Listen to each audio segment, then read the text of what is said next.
भाग्य की रोटी। किसी गांव में एक गडरिया अपने परिवार के साथ रहता था। वह बहुत ही गरीब था। उसकी 4 बेटियां थीं। गडरिया और उसकी पत्नी चाहते थे कि उनके घर एक पुत्र का जन्म होता, लेकिन ऐसा नहीं हुआ। इसलिए वे अपनी बेटियों को अच्छा नहीं मानते थे।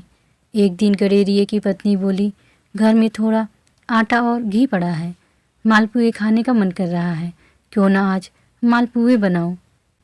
गडेरिया राजी हो गया। गडेरिया और उसकी पत्नी मालपुए बेटियों के साथ बांटकर नहीं खाना चाहते थे। वे सोचने लगे, जब बेटियां सोई हों तभी मालपुए खाए जाए। उसकी पत्नी मालपुए बना ही रही थी कि इसी बीच उसकी एक एक करके वे चारों लड़कियां उठ गई। गडेरिये ने कहा, चलो हम दूर जंगल में बेर खाने चलते हैं।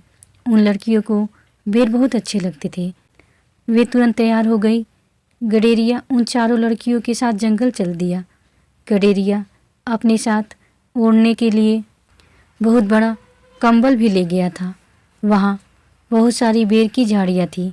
उसने चारों बेटियों से कहा, तुम उधर बेर खा लो और मैं इधर बैठा रहूँगा। जब तुम बेर खा लोगी तो तुम मुझे यहीं पर मिलना। लड़कियाँ पेड़ों से बेर तोड़ते तोड़ते काफ़ी आगे चली गई। गडेरिया ने वहाँ एक झाड़ी के ऊपर अपना कंबल डाल दिया। दूर से कंबल देखकर यह लग रहा था कि वहाँ कोई आदमी बैठा हुआ है। गडेरिये को तो मालपुए खाने की पड़ी थी। वह उन चारों लड़कियों को छोड़कर घर वापस आ गया। घर आकर उसने और उसकी पत्नी ने मालपुए खाए। इस घटना को बीते कई दिन, महीने और वर्ष हो गए। एक दिन गडेरिया अपनी पत्नी से बोला, हमने अपनी बेटियों को जंगल में छोड़कर बहुत बड़ा पाप किया है। इतने साल बीत गए, पता नहीं किस हाल में होंगी, जीवित भी होंगी कि नहीं। फिर अपनी पत्नी से विचार विमर्श कर अपनी लड़कियों को ढूंढने जंगल चल पड़ा। वहाँ उसने आसपास के लोगों से उनके बारे में पूछा, पर उसे कुछ भी पता न चला। गडेरिया और आगे बढ़ता गया। कुछ दूर चलने पर उसे कुछ हड्डियाँ दिखाई दी। उसे विश्वास हो गया कि जंगली जानवर उसकी बेटियों को खा गए होंगे। वह रोने लगा। थोड़ी देर बाद उसे उस रास्ते पर घोड़े पर सवार एक सुंदर लड़की आती हुई दिखाई दी। गडेरिये को रोते देख उसने पूछा, आप कौन हैं और क्यों रो रहे हो? गडेरिया ने उसे सारी बात बता दी। गडेरिये की बात को सुनकर वह लड़की मुस्कुराई और बोली, मैं आपको एक कहानी सुनाती हूँ।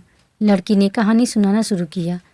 एक बार 4 लड़कियों को उसके पिता जंगल में ले गए। पिता ने एक झाड़ी के ऊपर एक कंबल रख दिया।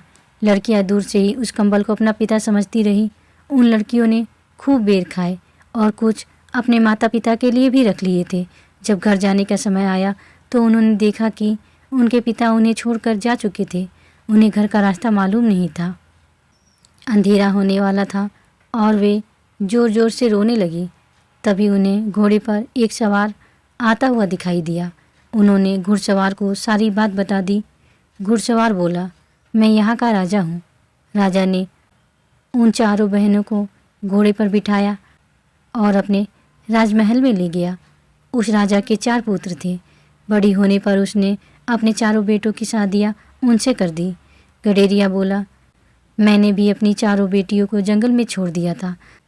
तुम्हारी कहानी की लड़कियों का तो राजकुमार से विवाह हो गया। मेरी बेटियां पता नहीं कहाँ किस हाल में होंगी, वे जीवित भी होंगी या नहीं। तब वह लड़की बोली, आप मेरे साथ चलो, क्या पता आपको आपकी खोई हुई बेटियों के बारे में पता चल जाए।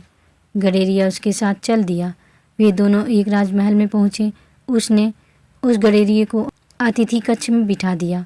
थोड़ी देर बाद उस लड़की के साथ 3 और लड़कियां अतिथि कक्ष में पहुँची।